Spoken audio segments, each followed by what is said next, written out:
I don't believe that our current economic system actually works. Capitalism by design is extractive, and in order to generate profit in a capitalist system, something has to be exploited. That's land, labor, or resources.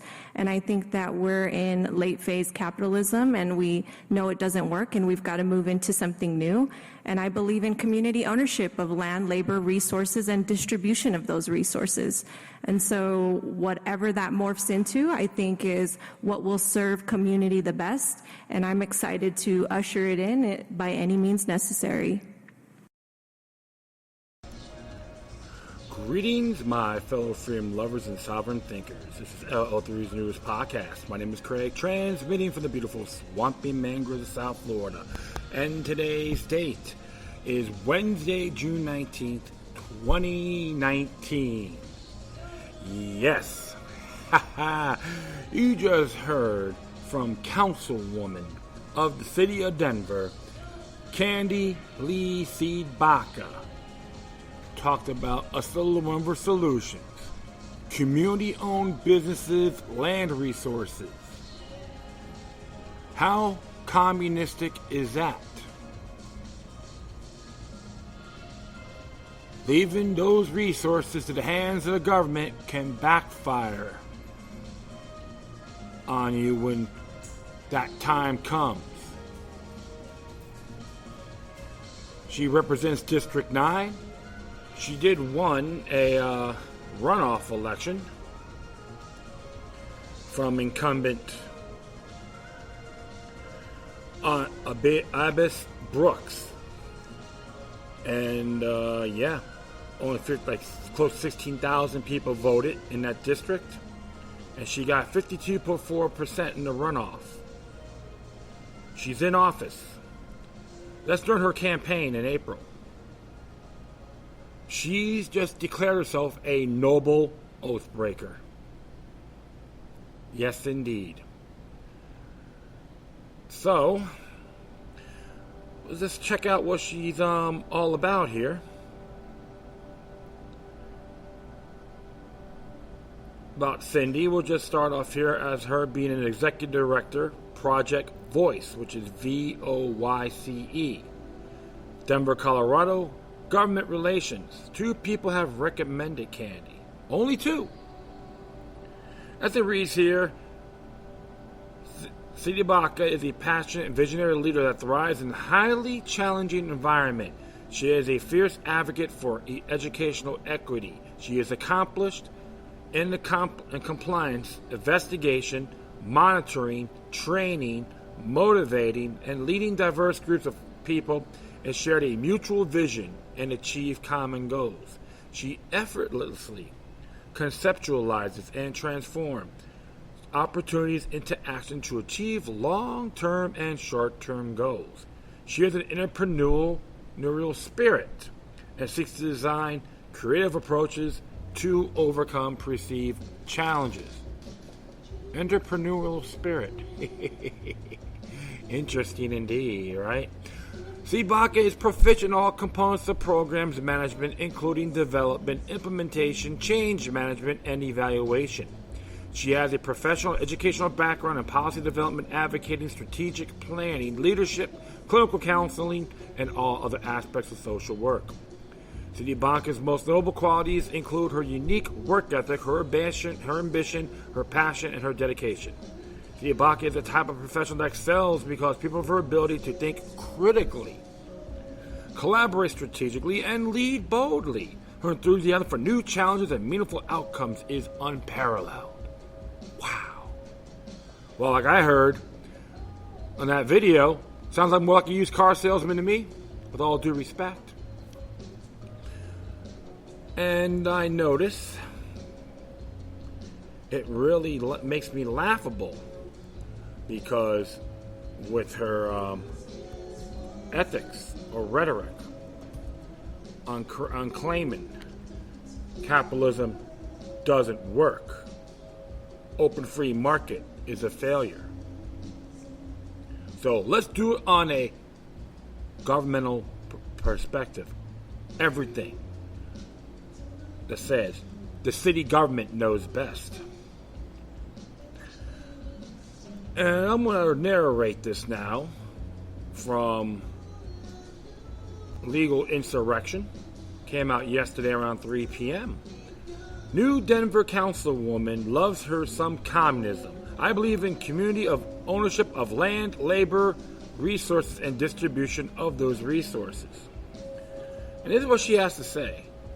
Newly elected City Councilwoman Cindy Baca, Democrat from Colorado, is making waves with her comments about our being in late phase capitalism and let her strong belief in the community ownership of land, labor, resources, and distribution of those resources.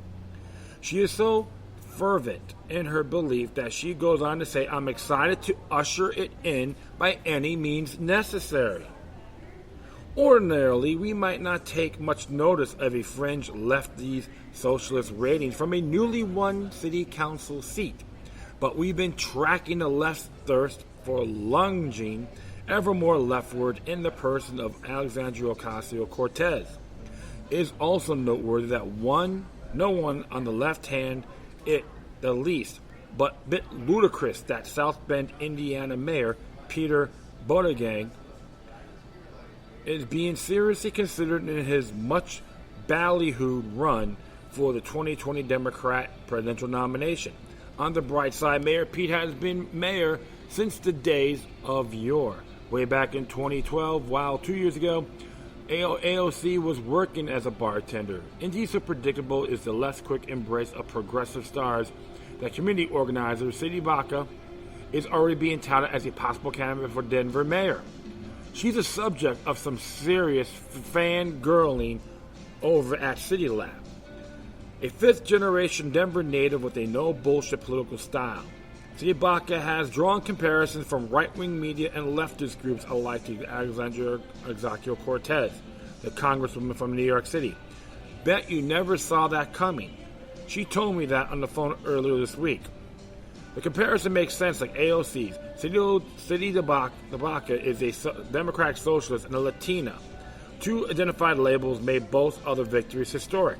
A third for Cindy Baca, she's queer. But her political aptitude and potential were never lost on me. They're hard to miss.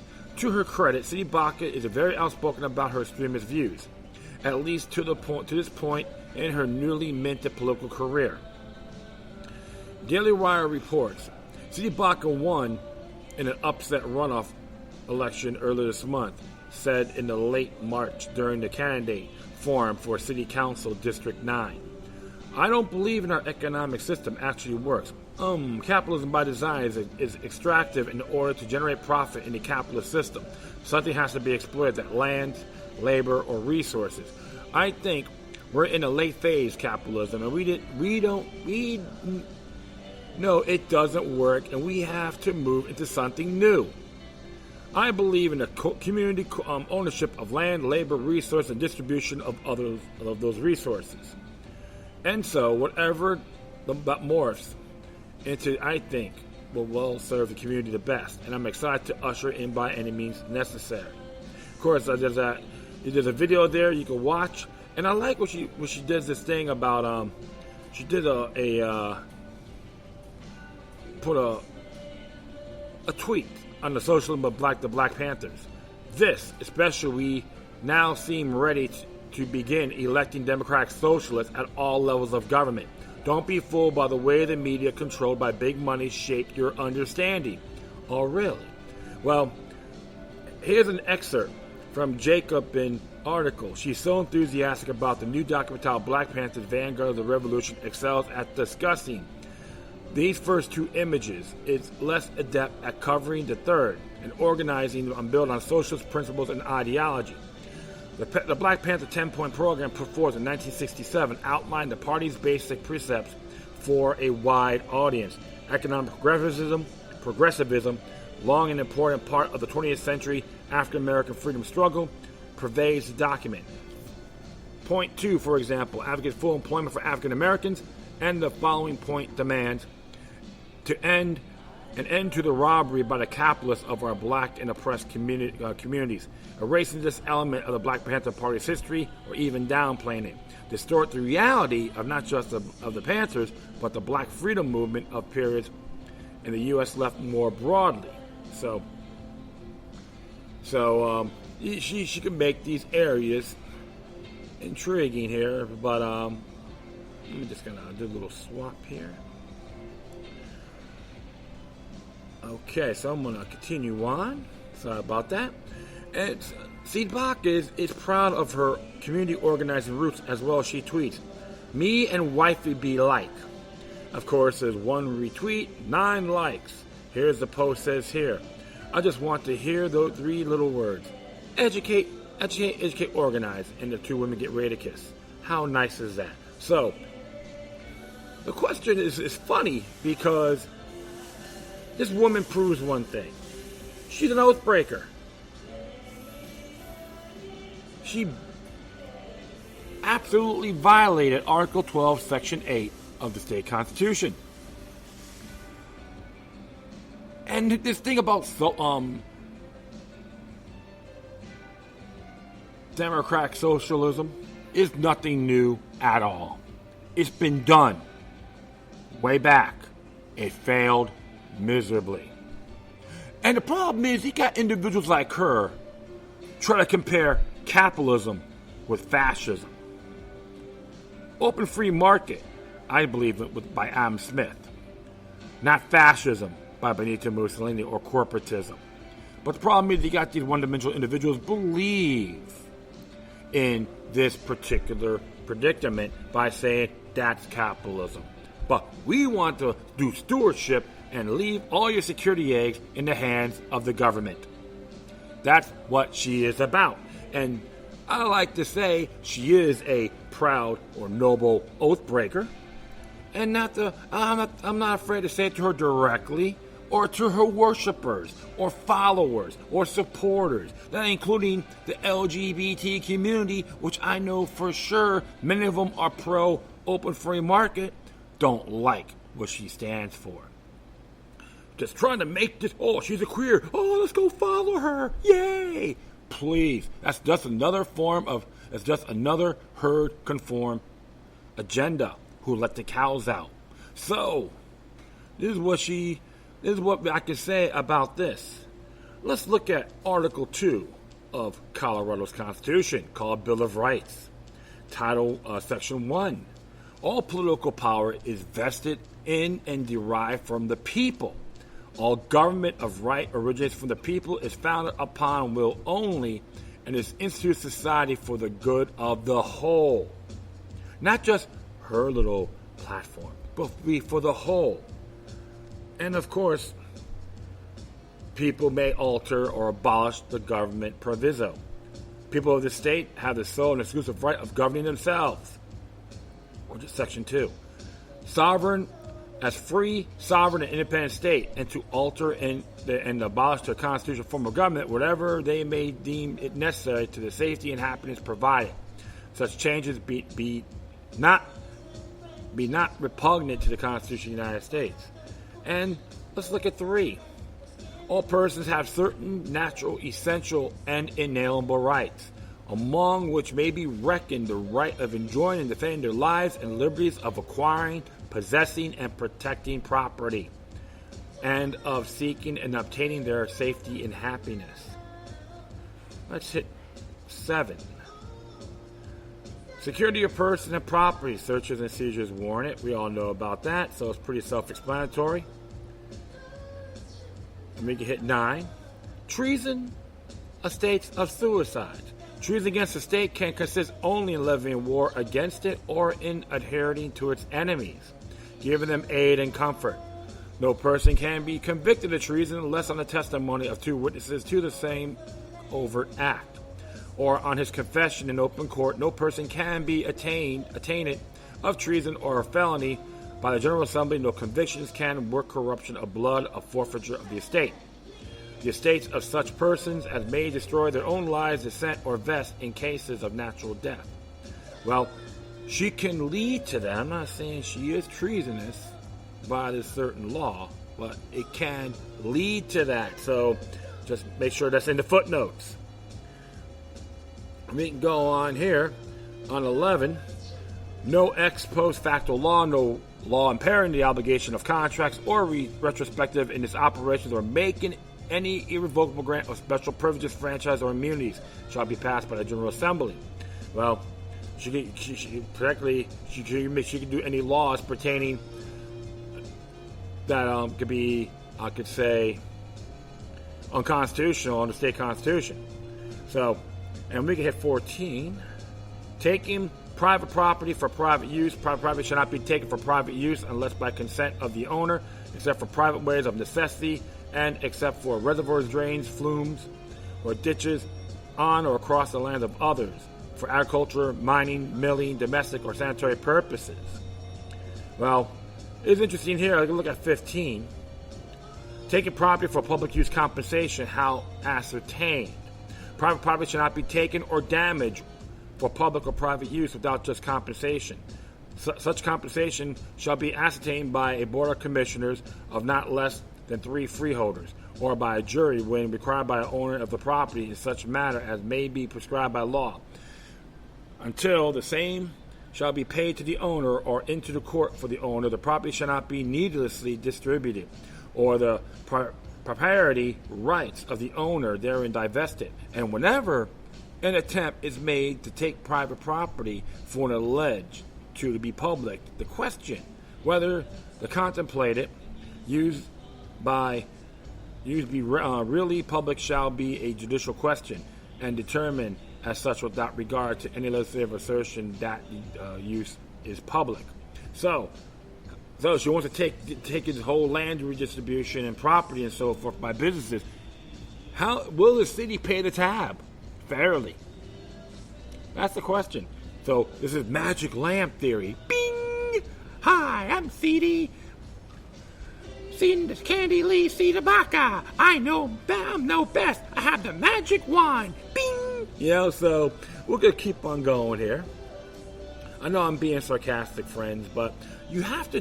Because the truth of the matter is, if you study the past, you'll be laughing with me. You'll be laughing at this as well. Just one big wet dream. My oh my. So on section 25 of this article, it does state that no person shall be deprived of life, liberty, or property without due process of law. So, well, she's gonna take him to court, or she's gonna, in a civil or criminal, how's she gonna be doing this? And we can look at 28. And oh wait, check this out. Slavery prohibited. There shall never be in the state either slavery or involuntary servitude. So if you're going to force someone to give it to the state, is that a form of involuntary servitude? Is that a slavery issue? Yeah, I can, symbolically speaking, I can say yes. And we can hit number 28.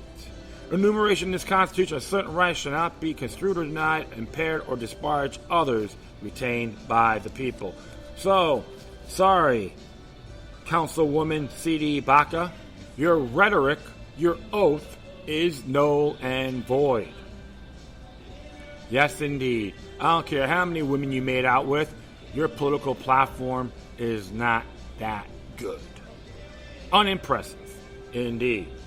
And the people in Denver can recall her without cause. It's interesting there because I did a little homework on here, and it's from Article 12. Was it Article 12? Yeah, Article 12, Section 8. Her oath of civil officers. Every civil officer except members of the General Assembly and such inferior officers as may be law exempt shall, before he enters upon the duties of office, take and subscribe an oath or affirmation to support the Constitution of the United States and the state of Colorado, and to faithfully perform the duties of the office upon which he shall be about to enter. And you can use he with plurality, okay, my friends? And And 9 says here, Section 9 of Article 12, officers of the executive department and judges of the Supreme and District Courts and District Attorneys shall file their oaths of office with the Secretary of State. Every other officer shall file his oath of office with the county clerk of the county wherein shall have been elected.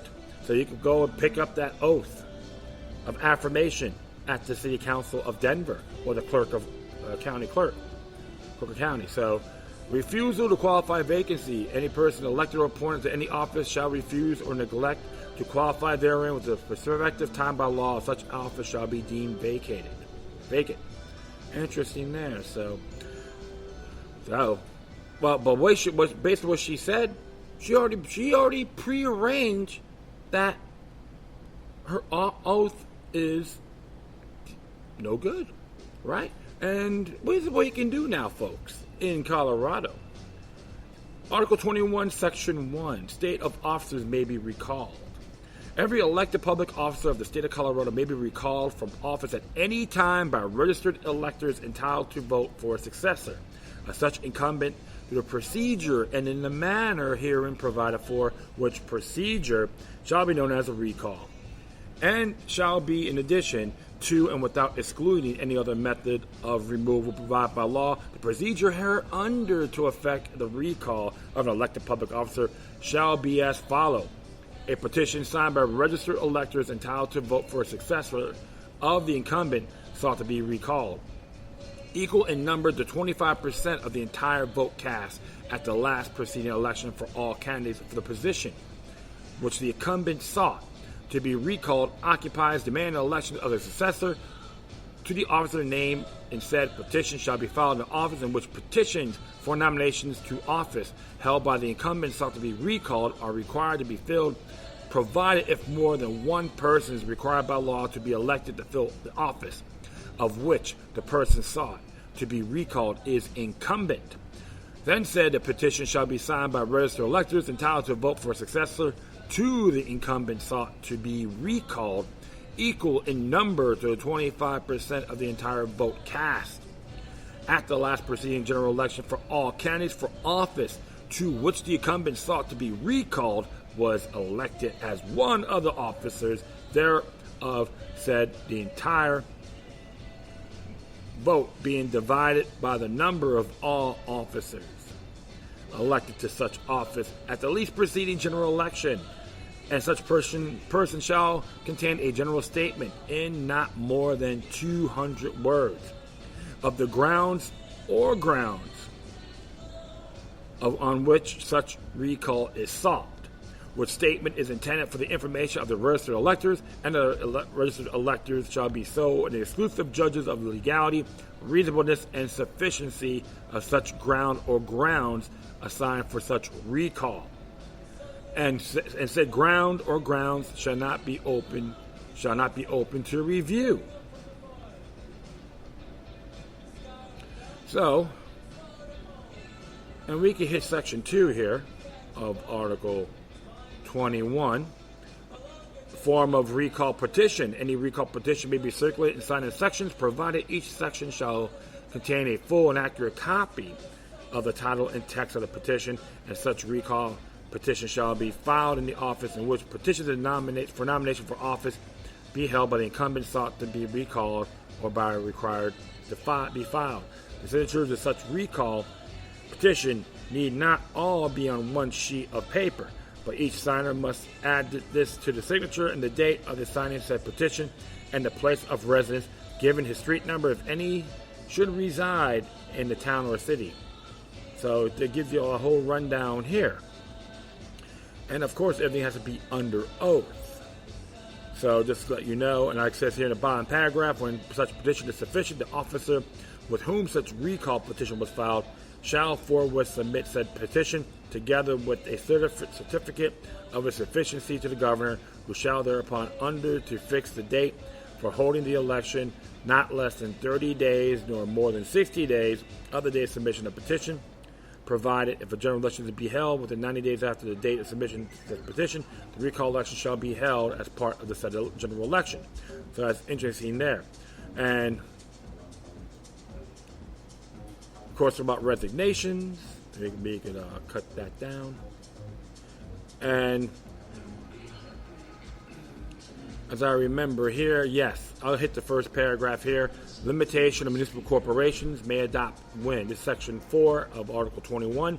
No recall petition shall be circular or filed against any officer until he has actually held his office for at least 6 months, save and except it may be filed against any member of the state legislature at any time after 5 days from the convening or organizing of the legislator after his election. So, you got December. I say December 5th. You can do this recall vote. That's paragraph 1. I'm not going to go too crazy on this enough, but I will leave all this on my footnotes. And there's a solution, folks. You can recall this person. Because truth of the matter, bottom line is this. She's an oath breaker. Article 12, Section 8. Treat her like you did to some of the senators in Colorado that support those certain gun control referendums that got passed into law. Unconstitutional on your state constitution as well. So, her platform is invalid, null and void. Anything she addresses, any agenda, is illegal. Plain and simple. Anything repugnant to your state constitution is void. So you gotta give her, you could thank her for that. Be inspired not to be like her or any of her government knows best lackeys. That's damn truth. The folks in Denver, take the initiative. Nullification's a great thing too. Alright? Don't be, because those guaranteed under Article 2 of your state constitution. And as registered voters, you have obligations, like we all do, in our communities, states, etc.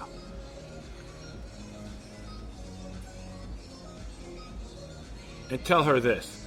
Karl Marx was owned by the Rothschilds. That is it on that aspect.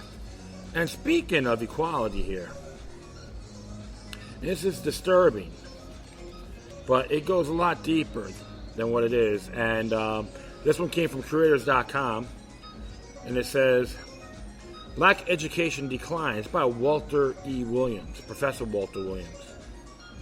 He's very good. I always admire his work.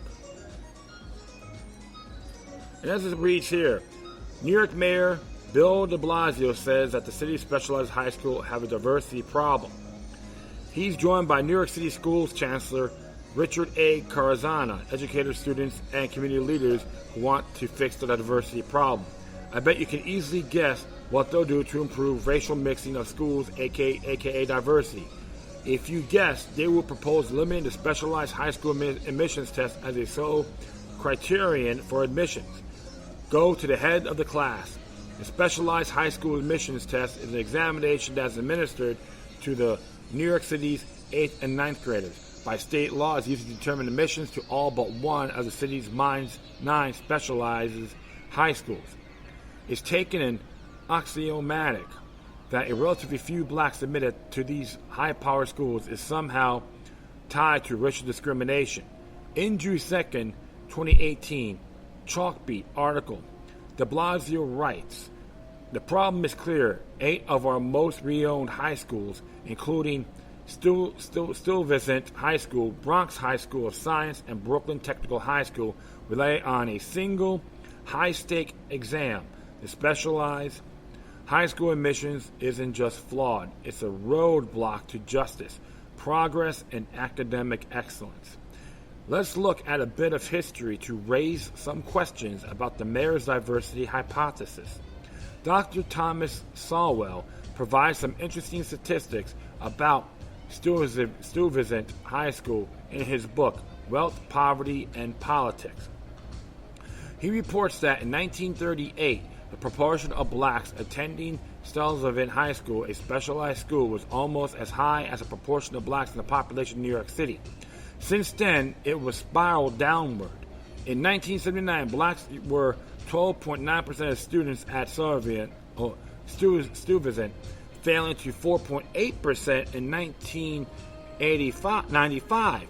By 2012, New York Times reported that blacks were 1.2% of the student body. What explains the decline? None of the useful explanations for racial disparities make sense. In other words, one will want to argue that what was less racial discrimination in 1938, or argue that the 1938, the legacy of slavery had not taken effect, whereby now it's in the full bloom.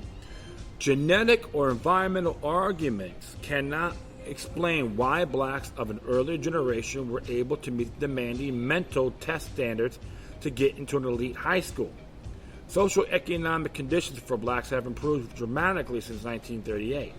Only other plausible reason for the decline in academic achievement is that there has been a change in black culture. It doesn't take much to reach this conclusion. Simply look at school behavior today versus yesteryear. An Education Week article reported that in 2015 to 2016 school year, 5.8% of the nation's 3.8 million teachers were physically attacked by a student. The Justice Department's Bureau of Justice Statistics and the Department of Education's National Center for Education Statistics show that in the 2011 to 2012 academic year, there were a record 209,800 primary and secondary school teachers who reported being physically attacked by a student. Nationally, an average of 1,175 teachers and staff were physically attacked, including being knocked out each day of that school year. In the city of Baltimore, each school day in 2010, an average of 4 teachers and staff were assaulted. A National Center for Education Statistics study found that 18% of the nation's schools accounted for 75% of the reported incidents of violence, and 6.6% account for half of all reported incidents. These are schools with predominantly black student population. It's not only assaults on teachers, but cursing and disorderly conduct that are standard fare in so many predominantly black schools. Here are the questions that might be asked of de Blasio and others who want to fix the diversity problem at New York's specialized schools. What has triumph of egalitarian and diversity principles done for the rest of the New York school system? Are their academic achievement scores better than students of New York specialized schools? Most important question for black parents: what has been allowed to happen to cripple black academic excellence? Just to let you know, too, Dr. Walter Williams is a black man, an proud African American from George Mason University. You go to creators.com, look and read his work. He's very well mannered and very articulate man. I admire this guy dearly because individuals like him don't want to dwell in the past. Remember things happen, but not become a victim. Feel sorry for me attitude. Even the might is right, that's considered weak, and they should be destroyed. That's from the might is right. So that's written by Ragnar Redbeard. Powerful book, but doesn't mean I'm gonna live by the words. But that's a reflection of what's happening with the victimization syndrome. And it's funny, one person from the sculptor, named the sculptor, writes, "Being educated is acting white." And of course, Benabeth wrote here, "A black man told me the reason so many black women are marrying white guys is because there aren't enough educated black men. He said he could have a date every night if he wanted, since he had a degree. Do I have a solution? Of course not. Who does? It has to start in the house and in the neighborhood. But there you have women popping out kids willy-nilly, and they have no idea who the baby daddy is. Well, you got a lot of folks out there just a bunch of sexaholics. This is ethical, just an example of what's going on. But the whole thing is, folks, we have government programs or governmental system trying to tell people how to raise their kids peacefully. And I'm not saying go and abuse the crap out of them either. We got to start looking at ourselves as a whole. I don't give a damn what skin color you have.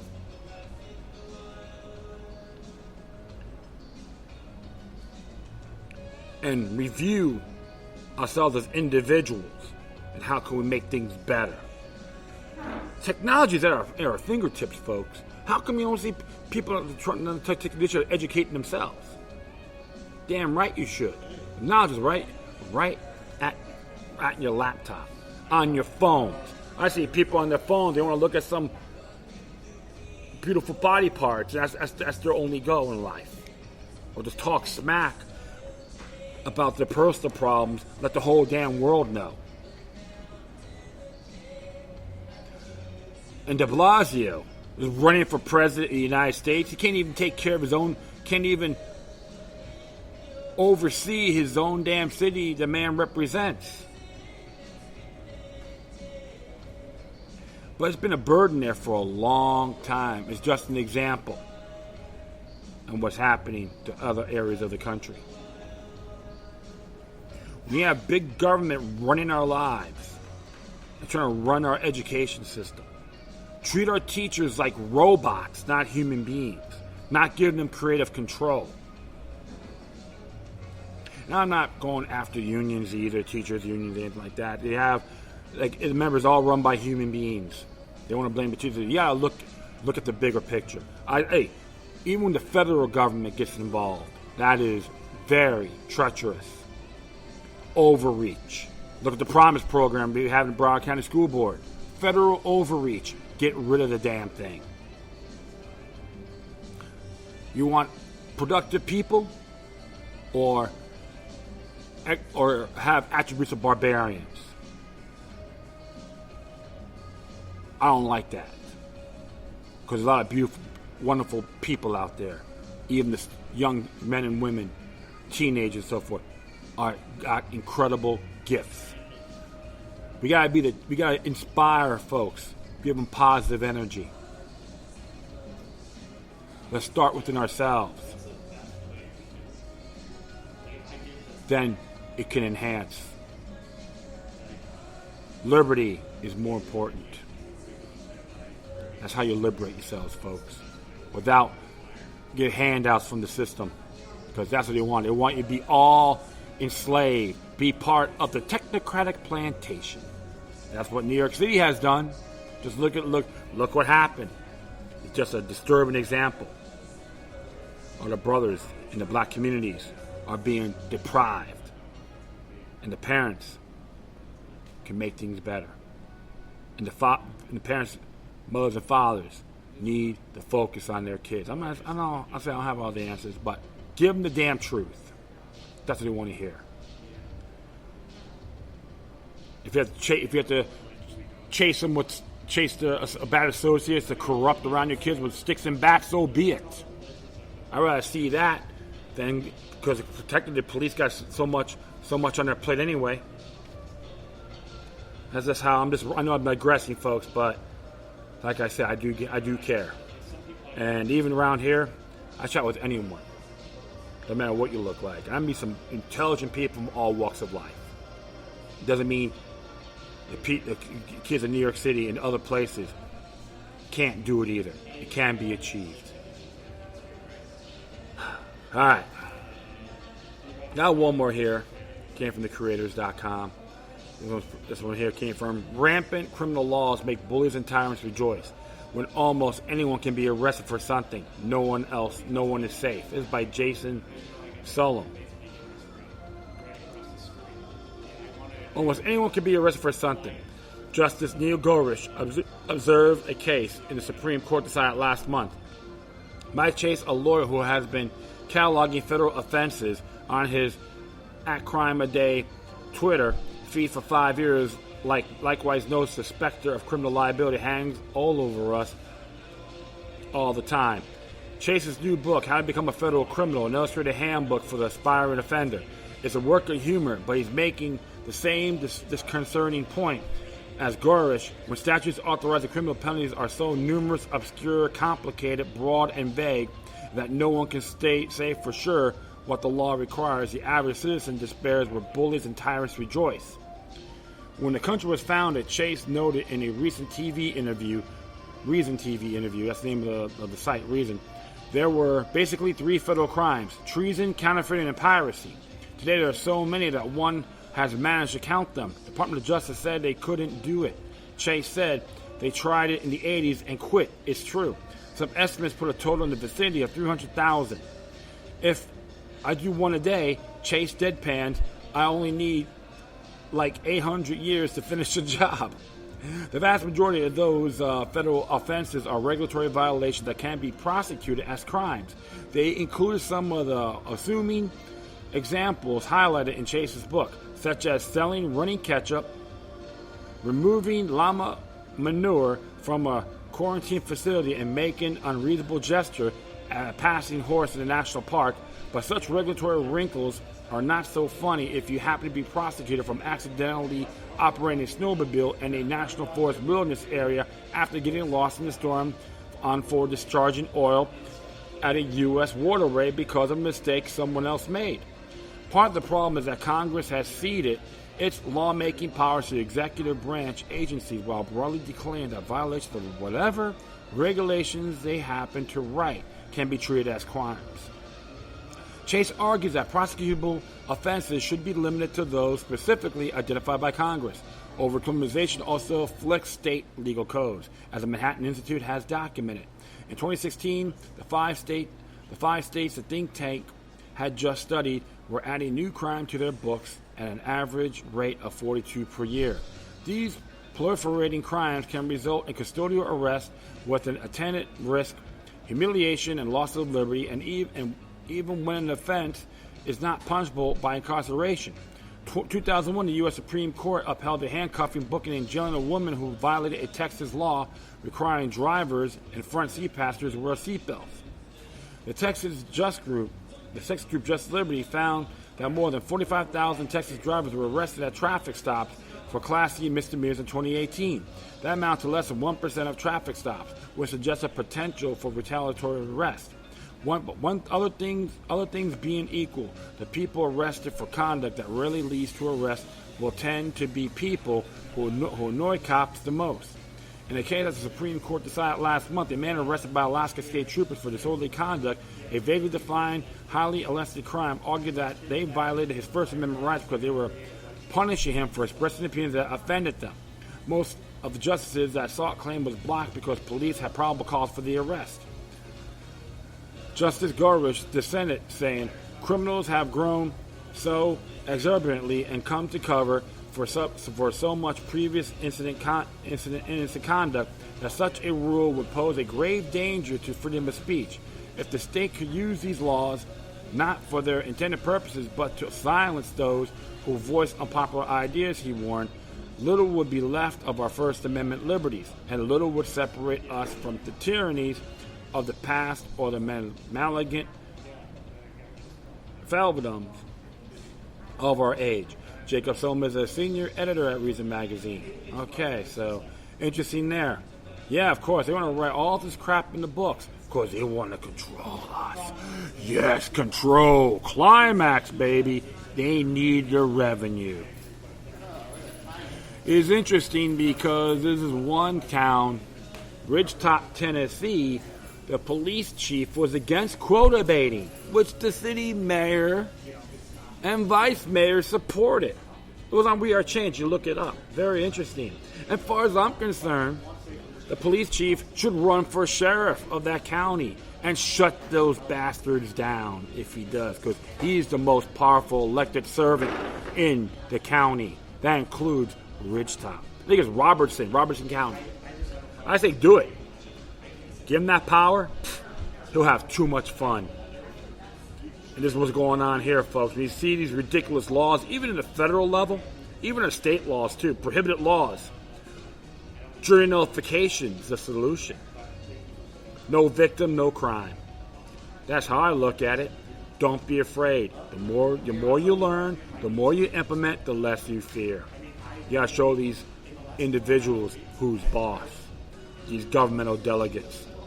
And I'm not going after police as a whole, but the truth of the matter is, I want to see them as peace officers rather than deputies of Nottingham. Okay? Enough said.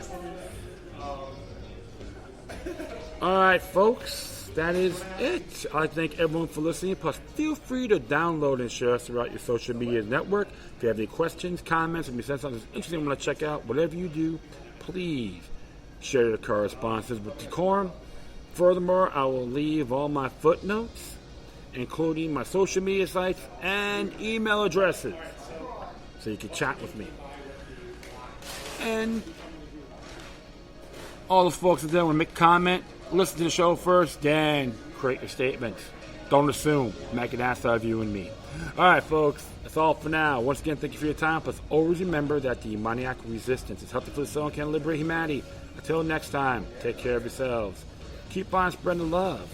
And may your guardian spirits be with you.